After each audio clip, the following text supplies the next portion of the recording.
Wait, what? Reparations aren't about the opportunity cost of being a slave. It's just about money that was promised and owed and not paid out. WTF are you talking about? The people it was owed to are already long dead. And now you are going to take money from people who don't owe anything? Never makes sense how you will criticize people like Dimon Mama but then do the some of the same BS yourself. Okay, let me walk you through this. Let's say that my dad was enslaved by your dad, okay? And let's say that your family now has a lot of money because your dad enslaved my dad. Let's say that before our dads died, let's say that your dad promised my dad, hey, I'll pay you $5 million for this work. Let's say that both of them die and he breaks that promise. He breaks his contract and he doesn't actually pay him out. Now let's say we live where your family is rich off of the works of my dad's slave labor that your dad never paid him for. And my family is broken poor because my parents wasted all their time doing slave labor and they were never compensated for their work. Now you're saying you, who as a descendant of white America, benefited from that slavery, whether you like it or not, whether you're rich or poor, you as a class probably have an obligation to make right at least on the promise that was made in terms of compensating people for the wages that they hadn't been paid. I might be dumb, but were the slaves promised money or were they forced into slavery? There was a promise made, this is where the 40 acres and a mule line comes from, that there was going to be some amount of land that was going to be set aside after the Civil War where people were going to be paid at no more than 40 acres and then provided like a livestock or whatever to farm lands, and there was going to be like black owned towns or rural towns or whatever, and that was a promise that was going to be delivered afterwards. And then I think it was the next president that came in basically just said, never mind, we're reneging on all of that. Fuck you. And then that promise wasn't kept. Why should we be forced to pay black people money because of our white people's past? I thought you cared about people changed. I can't tell what's wrong with you. It's not about revenge. And it's not about like people change. It's just about like, oh, like this is a contract that was promised and it hasn't been paid out. Like this was promised by the United States government. Like we have the money to pay it. We should probably make good on that promise. Like it's pretty simple. If you're a poor white man, in what ways have you benefited from your ancestors owning slaves? It's so boring. I'm so sad that so many of you have such a hard time understanding aggregates. Like, I understand now, I guess, why the stats argument is so hard, but like Seal34_, I guess you'd be an example of a white person that clearly didn't benefit from the fucking education and wealth available to the United States because you're just as stupid as like any random fuck from 200 years ago. Like, how fucking stupid are you? Like, when we talk about like, when you're talking about benefits of a class, it doesn't mean every single person benefits, right? Like, you're unironically coming at me with the like, well, Destiny, how do you explain the fact that there are some rich black people and poor white people? Like, how fucking stupid are you? Like,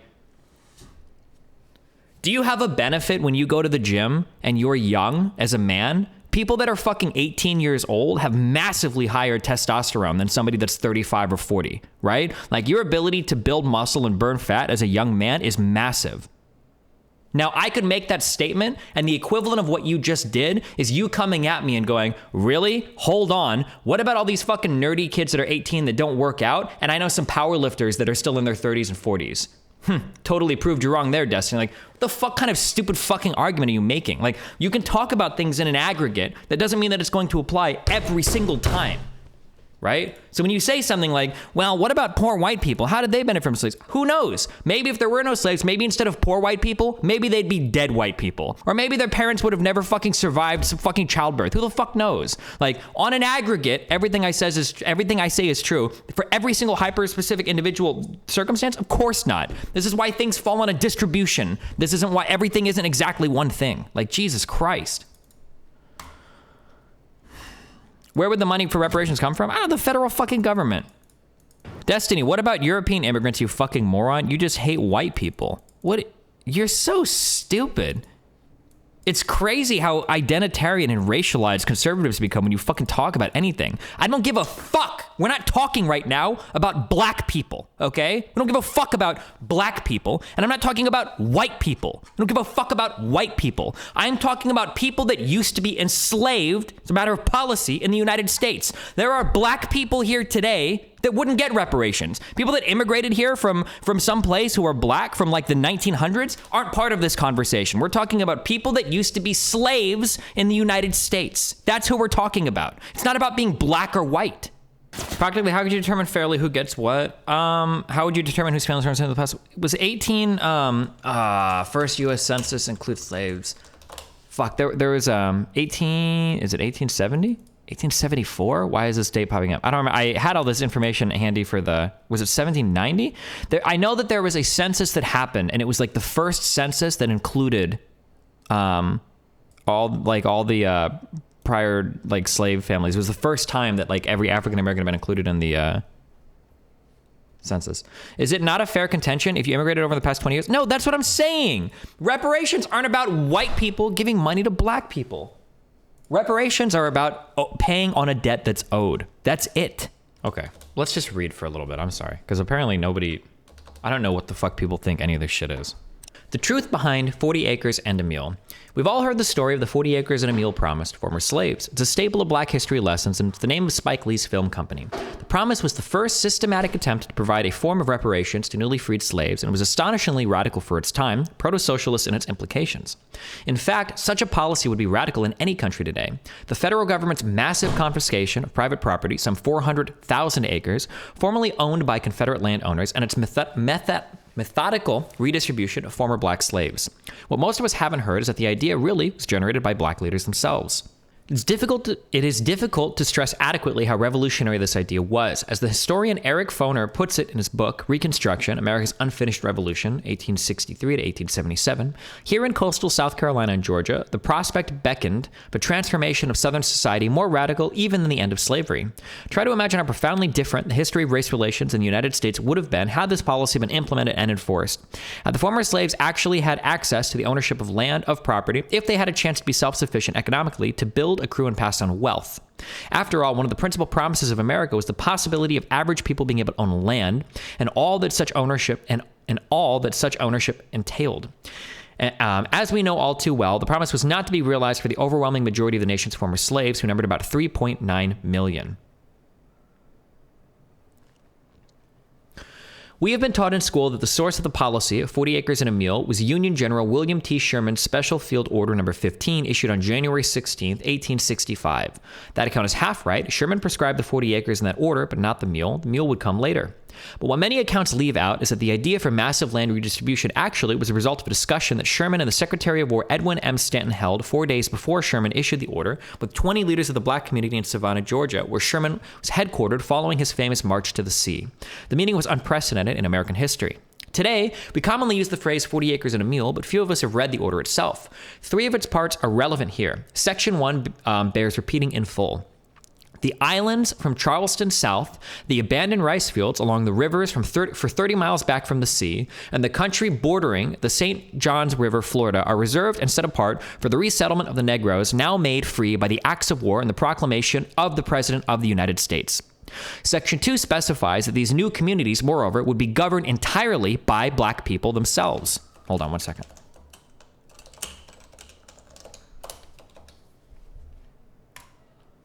On the islands and in the settlements hereafter to be established. No white person, whatever, unless military officers and soldiers detailed for duty, will be permitted to reside, and the sole and exclusive management of affairs will be left to the freed people themselves.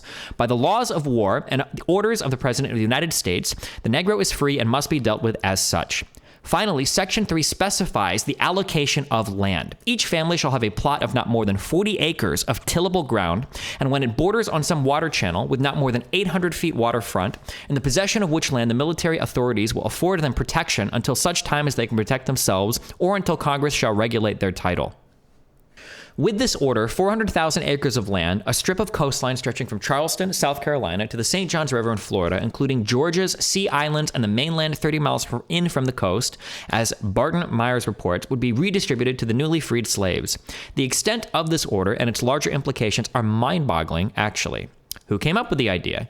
Here's how this radical proposal, which must have completely blown the minds of the rebel Confederates, actually came about. The abolitionists Charles Sumner and Thaddeus Stevens and other radical Republicans had been actively advocating land redistribution to break the back of Southern slaveholders' power, as Myers observed. But Sherman's plan only took shape after the meeting that he and Stanton held with those black ministers at 8 p.m. January 12th on the second floor of Charles Greene's mansion on Savannah's Macon Street. In its broadest strokes, 40 acres and a mule was their idea.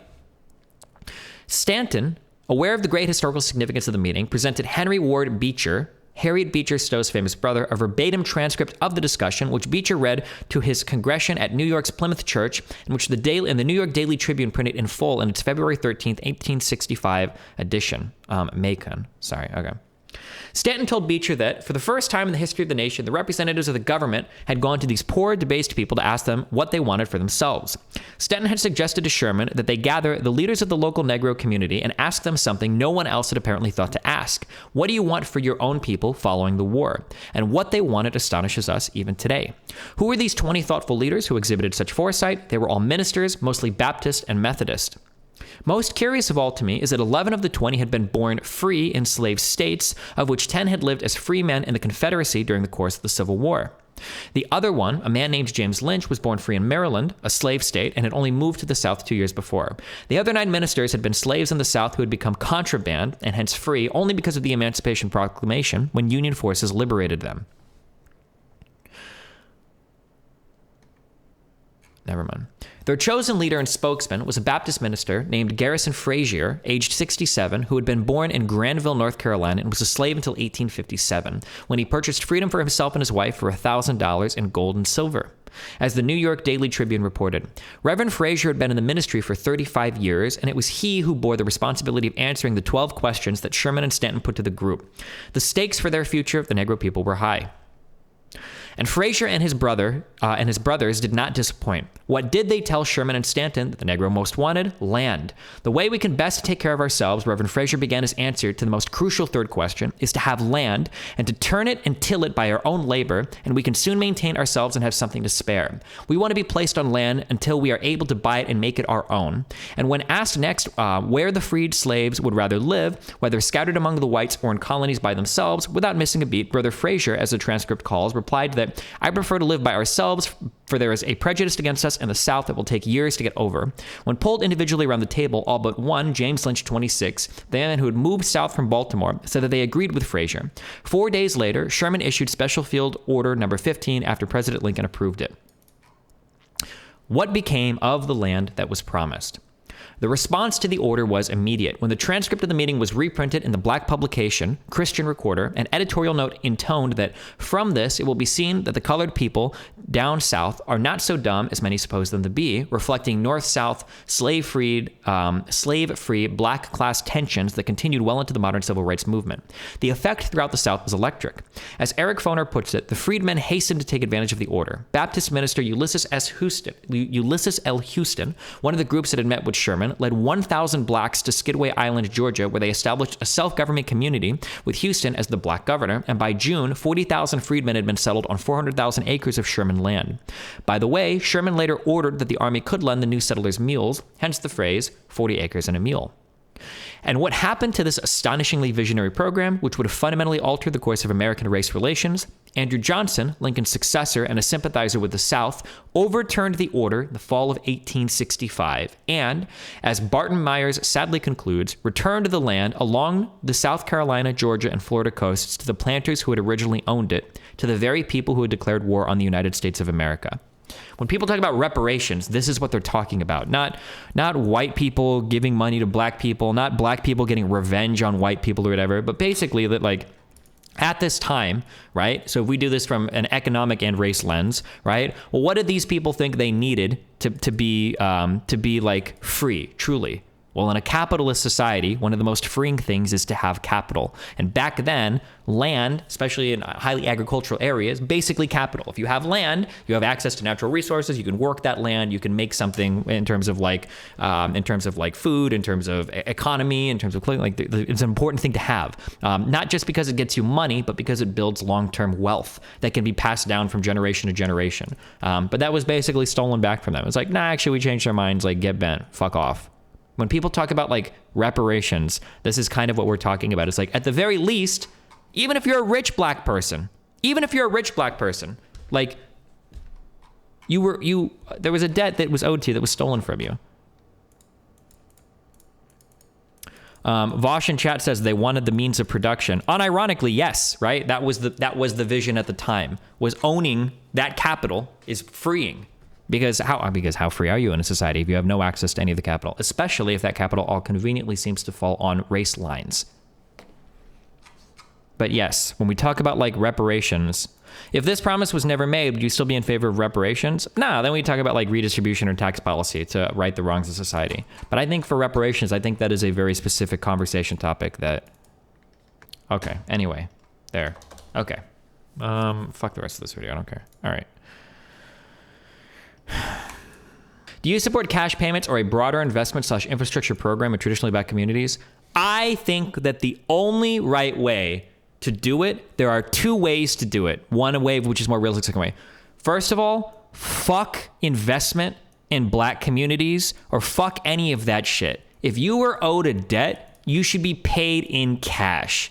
I think that trying to do reparations in forms of like a community investment would be like working a job at McDonald's or something, and then they give you a card to pay for like your school or some shit. And they're like, okay, well, here's your wages. You're getting paid $7.25 an hour, but you have to spend that money how we tell you. If a debt is owed, then a debt should be paid, I think. Not like, okay, well, we know that you owe you $1 million, but we're going to go ahead and invest that money for you anyway. But like, you'll be chill with it, right? It's cool. Like, I think that it should be paid in like fucking either cash or land, but obviously the land's not gonna happen.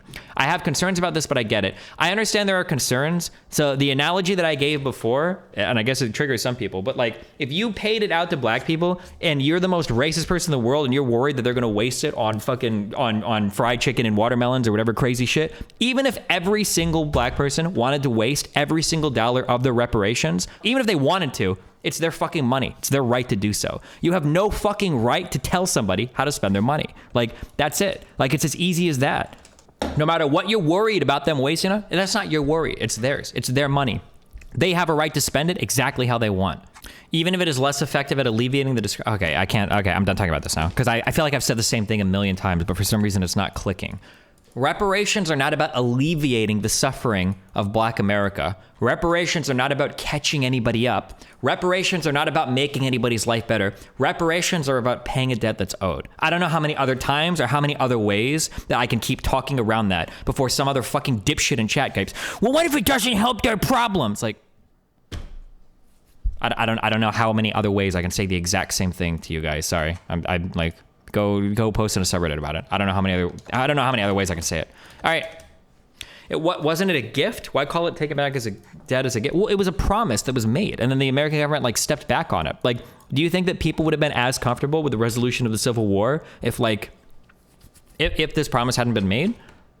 How recently did you come to this conclusion? I feel like I've only heard the debt promise thing sort of recently, because for my life, I guess because I'm a white person, I had no fucking idea that any promises had ever been made. When people talk about reparations, I always thought it was just like, oh, like, well, we enslaved you guys and it was pretty wrong, so we should pay you back for it. And that sounds kind of like, yeah, I guess, so that sounds like kind of dumb. But I'd never heard of like, oh, there were actually promises made that were broken. I'd never actually heard that before. But when I started to do a little bit more reading about that, I was like, oh, wait, hold on. Wait, this is actually really fucked up. This is actually super fucked. Like, if a specific promise was made, and this is a promise that probably would have been leading to long-term wealth building in African-American communities, and then that promise was broken, like, that probably should be made right on. Remember to hit that like and subscribe, and don't forget the notification bell so that my videos show up right in your feed. Pay them in Amazon bucks.